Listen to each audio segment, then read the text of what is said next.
গোলাপের কাটে ভারতকে বধ করা হবে, এটা অজিতের পরিকল্পনারই অঙ্গ ছিল। এখন প্রশ্ন হলো, কি সেই পরিকল্পনা?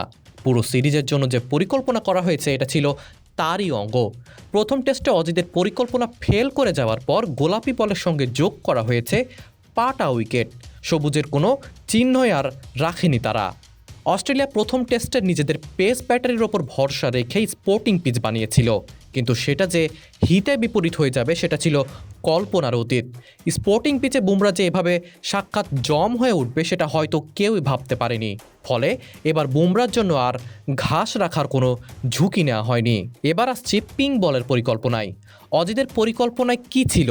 প্রথম টেস্ট এমন জায়গায় রাখো যেখানে তীব্র গরম, সেই পরিবেশে এমন পিচ বানাও যেখানে স্পিন কার্যকর হবে না। পেস বোলার পেস ব্যবহার করতে হবে, লাগাতার বুমরার ওপরে ভরসা করতে হবে ভারতকে।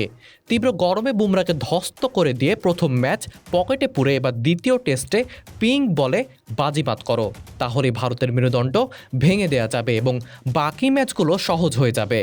গত 10 নভেম্বর এই পেজেই প্রকাশিত হয়েছিল নিউজিল্যান্ডের ক্রিকেটার সাইমন ডুলের দেয়া তথ্য। বিস্ফোরক সেই তথ্যে অজিতের এই রণকৌশলের কথায় প্রকাশ করা হয়েছিল সেই প্রতিবেদনে। প্রশ্ন হলো, গোলাপি বল কেন?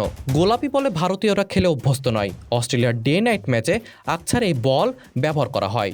দুই বলের পার্থক্য কী? মূল পার্থক্য হলো লাল বলের থেকে গোলাপি বলের আচরণ আলাদা। এই বল বাউন্স করে বেশি, ফলে বুমরা সহ ভারতীয় বোলাররা যেই স্পটে ফেলে গুড লেন্থে বলটাকে রাখতে চান সেই স্পটে ফেললে গোলাপি বল গুড লেন্থে থাকবে না, যার জন্য আজ ভারতীয় কমেন্টাররা বারবার বলছিলেন লেন্থ একটু না কমালে বলের কার্যকারিতা থাকছে না, বল অতিরিক্ত বাউন্স করছে। দুই বলের মিল কোথায়? লাল বা গোলাপি দুই বলই চামড়া দিয়ে তৈরি, দুটোর ওজনই সমান। নিয়ম মেনে দুটো বলই 156 গ্রাম থেকে 162 গ্রামের মধ্যে রাখতে হয়। দুই বলের অমিল কোথায়? লাল বলে সাদা সুতো দিয়ে সেলাই করা হয়, সেটা হয় সিনথেটিক সুতোর। গোলাপি বলে সেলাই হয় কালো সুতো দিয়ে। এই সুতো সিনথেটিক হলেও এর ওপর বার্নিশ করা হয় যাতে দীর্ঘ সময় উজ্জ্বল থাকে। এরপর মূল পার্থক্যটা হয়ে যায় গোলাপি বলের ওপর পলিইউরেথিন দিয়ে কোটিং করা হয়। ভারতীয় বোলাররাই নয়, ব্যাটসম্যানরাও এই অতিরিক্ত বাউন্সের সঙ্গে অভ্যস্ত নয়। গোলাপি বলে পর্যাপ্ত ম্যাচ খেলে ভারত যদি এই বলে অজিদের মতোই সড়গড় হতো তাহলে হয়তো ম্যাচটা অন্যরকম হতো। প্রশ্ন হলো, ভারত সড়গড় না হয়েই গোলাপি বলে এই টেস্ট খেলতে সম্মত হলো কেন?